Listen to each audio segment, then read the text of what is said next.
Hello everyone, Charles Watts here, the Arsenal correspondent at Goal, joining you the day after Arsenal's FA Cup defeat. No 15th FA Cup this season for Arsenal. The holders crashing out yesterday on the South Coast, going down 1-0 to Southampton. First of all, let's start this video off with an apology. I didn't get to do my usual videos from the game yesterday. A bit of technical malfunction has stopped me doing it, so there was no pre-match live broadcast, there was no player ratings either, so I will do the player ratings at the end of this video, but apologies for that. I'll try and make sure I get things sorted ahead of Tuesday night game, hopefully back at Southampton, obviously in the Premier League. Although saying that, it wouldn't be much fun doing a video after the game yesterday, because the game wasn't much fun, the result wasn't much fun, and like I said, Arsenal out of the FA Cup, going down 1-0 to Southampton, probably deservedly so. They were very poor in the first half, Arsenal. Southampton certainly the better team, going in front through Gabriel's own goal. Arsenal better after the interval, sort of pressed Southampton back, dominated for large periods, but really struggled to create any proper opportunities. Eddie Nketiah having one from Nicolas Pepe's through ball, but apart from that, it was all a bit as you were for Arsenal, as in it was kind of similar to what we've seen from them before Christmas. Not after Christmas, when the team has suddenly looked a hell of a lot different with the likes of Smith Rowe and Saka in the forward line, but there was no Smith Rowe or Saka in the starting 11 yesterday. Mikel Arteta obviously making plenty of changes, Pepe coming back, Willian coming back, Nketiah leading the line, and Arsenal kind of went a little bit back in time, and it was one of those performances where we saw at the start of the season where they had plenty of the ball but didn't really do much with it, and Southampton fairly comfortable, even though I think they second half possession wise, obviously I've got it here, second half possession was really low for Southampton, 33%, but Arsenal never really doing too much with it. Like I said, Nketiah with the only real shot that forced Trav to save. So disappointing afternoon for Arsenal, disappointing afternoon again for Willian and Pepe, both back in the starting 11, both given another opportunity to impress and both wasting it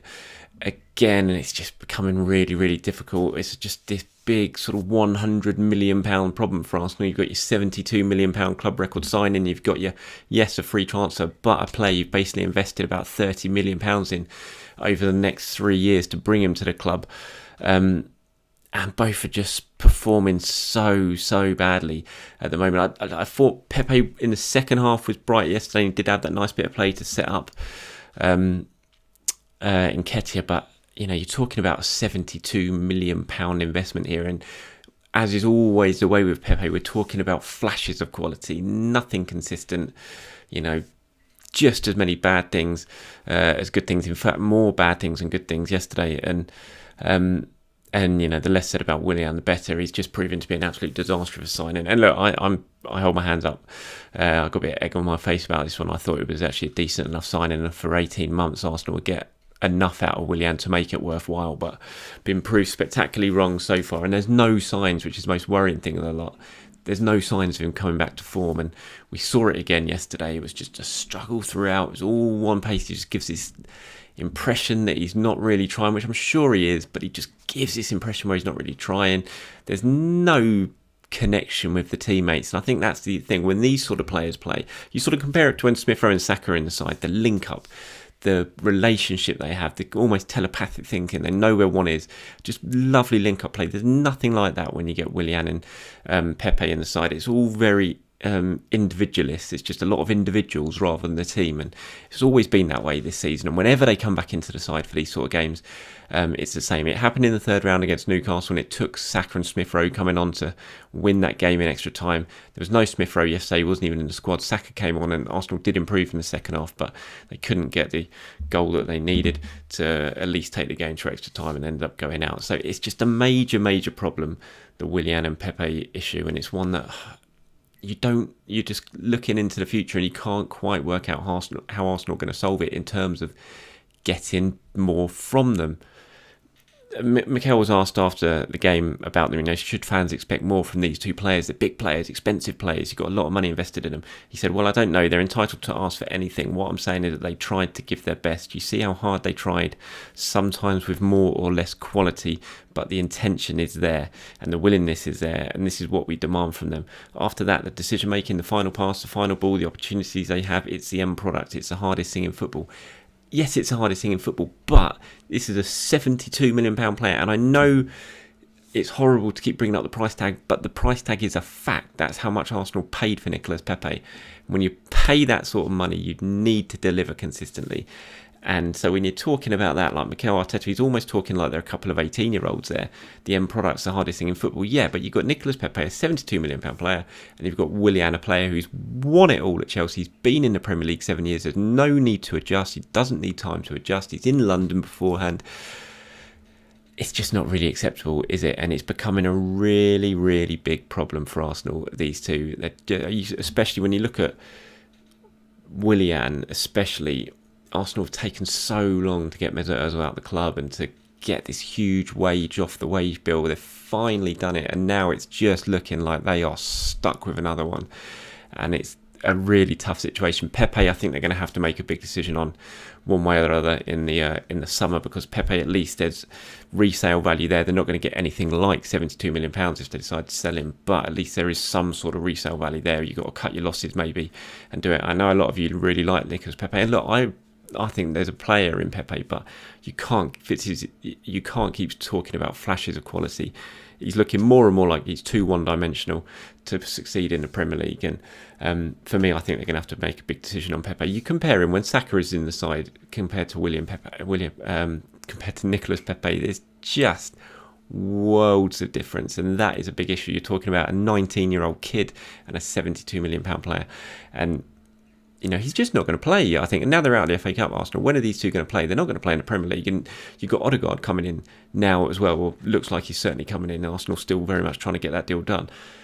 And he's going to take a further opportunity away, because, yes, he's a number 10, so he can cover for Emile Smith-Rowe, but he also plays off the right. And he's going to come here to play. He's not going to be coming from Real Madrid for a few months to not play. He's going to be wanting regular first-team football. And that's what Mikel Arteta would have given him insurances that he's going to get to ensure that Odegaard comes to Arsenal. And so suddenly Pepe, as well as having Saka or Smith-Rowe in front of him, he's suddenly got Odegaard, a 22-year-old kid. And I think it says an awful lot that these two, Willian and Saka, are being kept out of the team, deservedly so. It's not even close, by a 19-year-old kid, a 20-year-old kid, and now Arsenal bringing a 22-year-old kid in from another country to cover for the two youngsters. Instead, when you've got these, a £72 million club record signing and a huge free transfer on a massive contract, who's won it all and was supposed to be brought in to hit the ground running and offer an immediate improvement to an Arsenal team. So it's a massive issue for Arsenal, these two, and it's something they're going to have to really work out over the next couple of months, how they're going to try and resolve it in the summer, because it's beginning to weigh Arsenal down, I think, and there's going to have to be some difficult decisions made.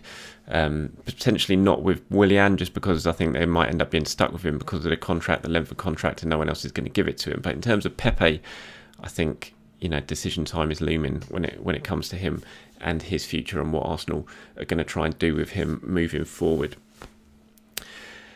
Mikel came in for a fair bit of grief yesterday for his team selection. Obviously, they lost, and so that's going to happen. If he'd gone there and scraped a win, it would have been all fine. I'm not going to put too much grief on him for that team selection. I think the Premier League is obviously very, very important. Arsenal within touching distance now, the top six. They've got a really important game again at Southampton on Tuesday night. It all rests. Look, if they don't get a result on Tuesday night, then it's been a terrible decision. If they go there and get a result on Tuesday night, I think you can accept, yes, you want to win the FA Cup, but if they go and get a result on Tuesday night and close the gap on the top six again, it's like, well, you've got to balance the two things out. The big mistake, I think, is in playing Willian. I just don't think Willian deserves a place in the team. Nothing he has done since the start of the season warrants his place in the starting 11, even if you make wholesale changes like he did against Southampton. I think it just kind of sends the wrong message. It's rewarding consistently terrible performances. And I don't think Willian should have been anywhere near that side. Play Joe Willock if you're going to make changes, something like that. Play Saka at number 10 and do something a little bit different. Don't reward Willian, because I don't think he deserves rewarding at the moment, because his performances have been so bad for a player who's supposed to have been, this player who's going to come in and make an immediate impact.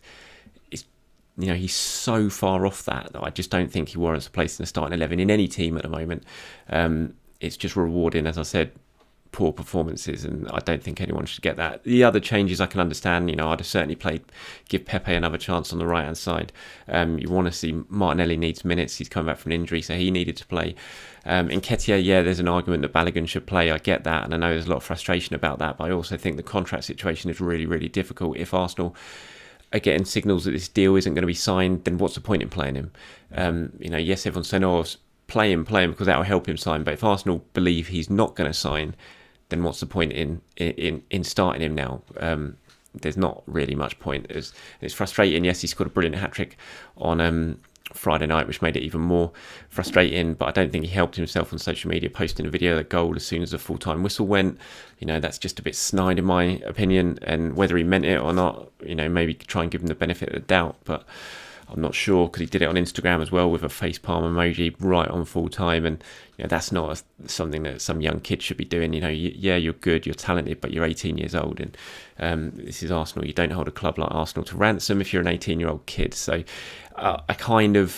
yes, I'm desperate for Balogun to say I want him to sign a new contract, but we don't know the ins and outs of it. No one does, apart from what's going on behind the scenes at Arsenal. And if Arsenal truly believe he's not going to sign, then what's the point in playing him at all now, between now and the end of the season, because they've already obviously got that message. So I'm not going to sit here and absolutely hammer Mikel for starting Nketiah over a player that perhaps they believe isn't going to sign and is on his way out of the club. So it's a difficult situation for me. So I'm not going to have a go at Nketiah. It's good to see Gabriel come back. I can understand Cedric playing again. It's just that Willian one. That's a big mistake for me, and I think Mikel made a bit of an error there, and he paid for it by starting the Brazilian. Obviously, stuff going on with Pierre-Emerick Aubameyang at the moment. He wasn't involved yesterday. Don't know. I can't tell you what's going on with Aubameyang at the moment. It may emerge very, very soon. It may not. The club are trying to keep things under wraps at the moment. They weren't giving anything away to us. Sometimes in these situations when a player's missing, and we will get told what exactly the reason is for before a game, so we can pass that message on, but we haven't been getting that at the moment. Arsenal, keeping this very, very private. They say it's a personal issue with Aubameyang that happened just before the game. He had travelled with the squad. They travelled the night before. They stayed in the hotel, and then a few hours before the game, he had to leave and go back to sort out this personal issue.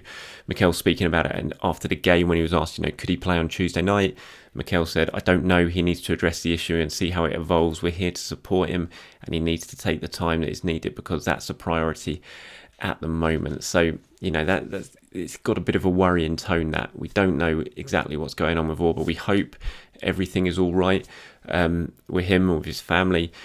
We just got to wait and see. So I can't give you too much of an update, I'm afraid, on that situation. It's just a case of waiting to see if the news emerges, if Arsenal put something out, if Aubameyang himself puts something out on social media. We've just got to wait and see, and hopefully, fingers crossed, everything is all right for Auba and everything is all right with Auba's family. In terms of Odegaard's move and how close he is now to Arsenal, as far as I'm concerned, talks are still very much approaching the end game for that one. Arsenal want to get this deal done.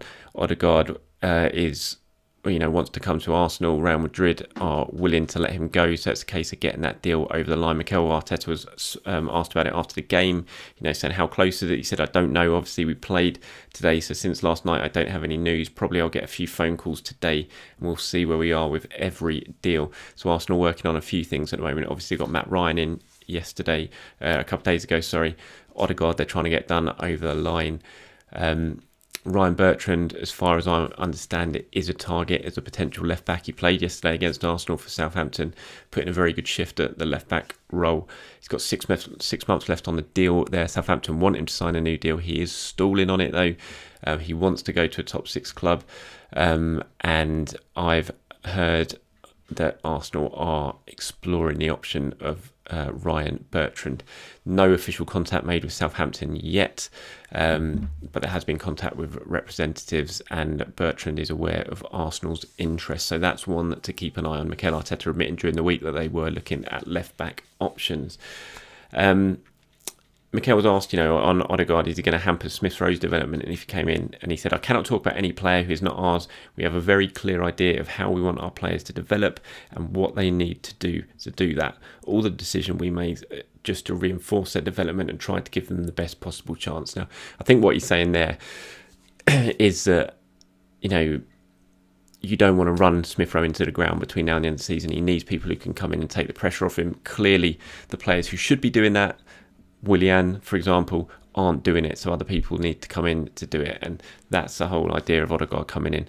And I think it's going to be a good thing. I said it. I think it's a loan deal. I can fully get behind this one. I think it might work well for Arsenal, and it might work well for Odegaard as well. So fingers crossed that one can get over the line. Finally, for today's video, I'll just quickly go over my player ratings from last night, from yesterday's game. I keep saying last night, so I'm so used to Arsenal playing in the evening rather than early kickoff. Not too many high scores, as you can imagine, because of the pretty poor performance. I'll start with Bertrand, who for me was Arsenal's man of the match, which I think says a lot. It didn't really put a foot wrong, couldn't do anything with a goal. Made a couple of smart stops, one from Che Adams in particular in the first half was decent. So Bertrand gets a 7. Hector Bellerin, I'm going to give a 6. He did okay, nothing special. Holding, I'll give a 6 as well. Gabriel, I'm going to give a 4. I thought Gabriel was really poor. I'm going to give him the benefit of the doubt because he's coming back from a fair while off, but just had some horrible moments in that game. Gabriel looked way off the pace, far off what we're used to seeing off him for the first half of the season. So it was a pretty worrying performance from Gabriel, but hopefully it's just a case of rustiness, getting himself back towards full fitness again, and soon he'll be back to his best. Cedric, I thought, was poor.